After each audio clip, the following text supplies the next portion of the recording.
Friends, మీకు తెలుసా ఈ 15 ఏళ్ల కుర్రాడు ఒకే ఇన్నింగ్స్ లో 1006 పరుగులు స్కోర్ చేశాడని?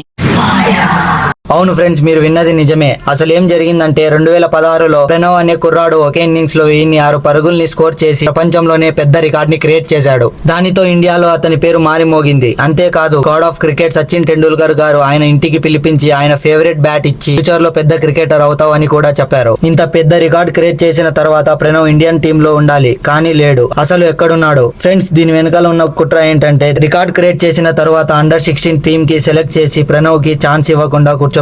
చూస్తూనే ముంబై లోకల్ టోర్నమెంట్ నుంచి కూడా తొలగించారు, ఎందుకంటే ప్రణవ్ ఫామ్ ని కోల్పోయాడని. దానితో ప్రజలు తన 1000 పరుగుల రికార్డ్ ని ఎగతాళి చేయడం మొదలు పెట్టారు. దానితో ప్రణవ్ కొన్ని సంవత్సరాల వరకు క్రికెట్ ఆడడం మానేశాడు. మళ్ళీ 2022లో కంబ్యాక్ చేసి లండన్ క్రికెట్ క్లబ్ లో ఆడే అవకాశం దక్కుతుంది. ఇది ఒక పెద్ద ఆపర్చునిటీ కావడంతో ప్రణవ్ ఈ ఆఫర్ ని ఉపయోగించుకొని మొదటి సీజన్ లోనే 700 పరుగుల్ని స్కోర్ చేశాడు. రాబోయే కాలంలో ప్రణవ్ ఇంగ్లాండ్ టీం నుంచి ఆడే అవకాశం ఉంది. ప్రణవ్ చేసింది కరెక్టో రాంగో కామెంట్ చేయండి ఫ్రెండ్స్.